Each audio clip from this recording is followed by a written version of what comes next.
Introduction. Arun, do not put that nail in the plug. You will get an electric shock. Why, teacher? It is a rusted nail and of no use to us. Though the nail is rusted, it is a metal, that is, a good conductor of electricity. If you put that in the plug, it will give you a shock. Oh, you saved me! Children, in this lesson we will learn about metals and non-metals, the chemical and physical properties of metals, the extracting of metals, and the corrosion of metals. Objectives. At the end of this lesson, you'll be able to describe the physical and chemical properties of metals and non-metals, identify how metals and non-metals react, explain the occurrence of metals, describe corrosion. Physical properties. Metals. You come across a lot of metals and non-metals in your day-to-day life. For example, the hammer that you use to fix nails is a metal. The nail made of iron is also a metal. Let us look at the physical properties of metals. The physical properties of metals are: physical state. Metals are solid at room temperature. For example, iron, aluminium. Only mercury is liquid metal. Good conductors of heat and electricity. Metals are good conductors of electricity as they have free electrons. For example, silver and copper are the best conductors of heat and electricity, whereas lead is the poorest conductor of heat. Malleable. Metals can withstand hammering and be made into thin sheets known as foils. For example, iron is heated and then hammered into different forms, foils, shapes, etc. Ductile. Metals can be drawn into wires. For example, 100 gm of silver can be drawn into a thin wire of about 200 meters long. Luster. Metals reflect light from their shiny surface. They can also be polished. For example, gold, silver, and copper are metals with a shiny surface and can be polished. Physical properties. Non-metals. Let us now look at the physical properties of non-metals. Physical state. Non-metals exist in as solid, liquid, or gaseous in state at room temperature. Gas, oxygen, chlorine, fluorine. Liquid, bromine, and solid, carbon. Non-malleable and non-ductile. Non-metals are brittle and cannot be rolled into wires or beaten into sheets. Poor conductors of heat and electricity. Non-metals are poor conductors of heat and electricity. Graphite, carbon, is an exception as it is a good conductor of electricity and is used in making electrodes. Luster. Non-metals have no metallic luster and do not reflect light. Did you know? Metals are solid at room temperature. The only exception is mercury, which is liquid.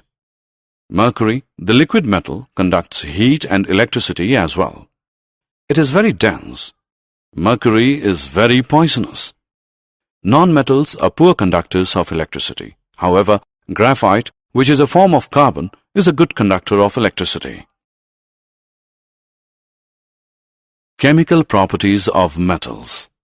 Let us look at some chemical properties of metals. These properties include reactions of metals with other elements, that is, air, water, acids, and other metal salts. With air. When metals come in contact with air, they form metals oxides. There are some metals that show both basic and acidic properties. Such metals are called amphoteric oxides. With water. When metals come in contact with water, they form metal hydroxides and hydrogen.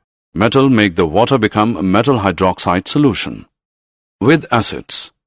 Metals react with dilute acids to form salts and hydrogen. This reactivity varies from metal to metal. However, when metals react with nitric acid, hydrogen gas is not formed as this acid is a strong oxidizing agent. With solutions of other metal salts. A more reactive metal displaces a less reactive metal from its salt solution. To put in simple words, If metal A displaces metal B from its solution, metal A is more reactive than B. However, not all metals are reactive. In this reaction, the copper contained in the copper sulfate is replaced by zinc. The reactivity series. Metals being arranged in the decreasing order of their reactivity is called a reactivity series. It is used to summarize information about the reactions of metals with air, acids, and water.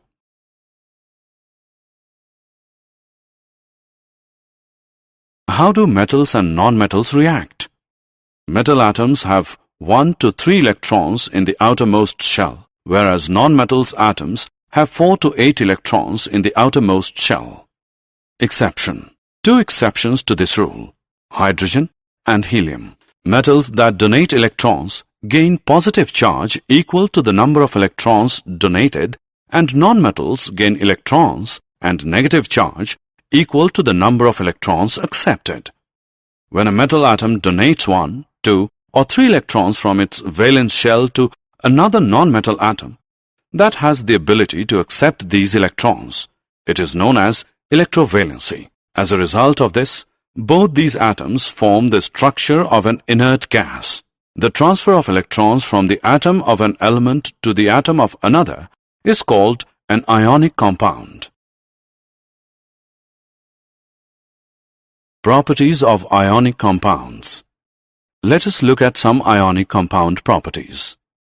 Physical nature. Ionic compounds are hard solids as the force of attraction between the positive and negative ions is very strong. These compounds are brittle and break when pressure is applied.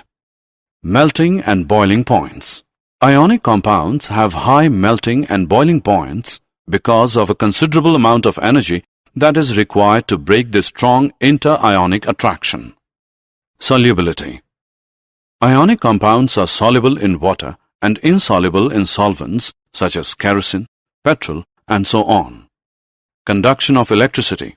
Ionic compounds, when in solid state, do not conduct electricity as the movement of ions is not possible because of the rigid structure. But when ionic compounds are in a molten state, it is possible to conduct electricity as the electrostatic forces of attraction between the oppositely charged ions are overcome due to the heat. This leads to ions to move freely and conduct electricity. Did you know? Positive to positive and negative to negative ionic bonds do not occur, just as the similar poles of a magnet repel.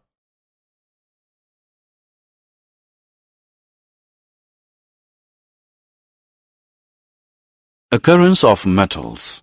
Extraction of metals and ores. Earth is the major source of metals. However, seawater also contains some soluble salts. Minerals are the elements or compounds which occur naturally in the Earth's crust. Sometimes minerals contain a very high percentage of a metal. This metal can be extracted from it. Such minerals are called ores. Ores are impure metals that contain a large amount of sand and rocky material. These impurities in the ore are called gangue. These impurities have to be removed from the ore before the metal is extracted. Once the impurities are removed, the ore is in a concentrated form. This concentration of the ore is also known as enrichment of ore. Extracting metals. After the metals are separate from their ores, they are classified based on their reactivity. The following are the various categories of metals grouped as per their reactivity. Extracting metals low in the activity series. Metals that low in the activity series are very unreactive. The oxides of these metals are reduced to metals by heating alone. Extracting metals in the middle of the activity series. The metals in the middle of the activity series are moderately reactive. These metals are usually present as sulfides or carbonates in nature. It is easier to obtain a metal from its oxide. Therefore, first these metals need to be converted to their oxides. The process used to convert sulfide ores by heating strongly in the presence of excess air is known as roasting. The process used to convert carbonate ores by heating strongly in limited air is known as calcination. Extracting metals towards the top of the activity series.